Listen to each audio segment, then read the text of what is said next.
I was at a conference recently and spent about an hour and a half with Amazon and was really digging into their Buy with Prime offering. They signed a deal with Shopify in like November, December of 2023, which basically said that you can use your Shopify store, but use Amazon's backend to do all the fulfillment. So you get a common inventory pool for FBA as well as your Shopify stuff. You get to keep the emails for Shopify store owners, stuff like that.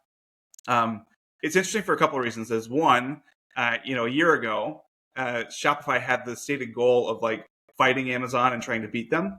And they spent a couple $1 billion buying Deliverr and some robotics companies, and then realized that they probably weren't going to catch up with the about $1 trillion that Amazon's put in up to this point. And so, they divested all that sort of stuff. And so this is just interesting from a perspective of how these previous frenemies are now trying to work together. But then I also dug into the solution itself.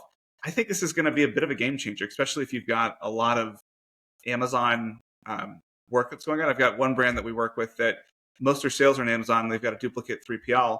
And we're looking at this and saying, well, let's cost it out and see if it just makes sense to use Amazon as our fulfillment partner. So it's been really interesting. Yeah, I mean, I think it's a good play by Shopify. I've already used, Buy with Prime on a Shopify site already. So I think it's, already helping a lot of consumers feel comfortable and confident in their purchase on a Shopify site. And I think in terms of, what Shopify did in pivoting their logistics arm is, they basically partnered or quote unquote sold it to Flexport for I think like 10 or 15% of Flexport. And Flexport is, one of the fastest growing freight forwarders in the world that also has a 3PL ecosystem. And so I think it makes a lot of sense. And I also just read up last week that Flexport received, I think, $260 million from Shopify as kind of like a strategic investment alliance, even though like the information kind of pitched it as like emergency funding, even though I know Flexport has a really strong balance sheet. So I thought it was just interesting how, Shopify divested their kind of 3PLs that they've been investing in over the past, 5 years, buying, Deliverr for $2 billion and another robotics company for, I think, $500 million, and then kind of, divesting that and really aligning with Flexport and, saying, hey, you have the logistics strength, you know how to run these 3PLs and handle freight forwarding, we're going to partner more with you.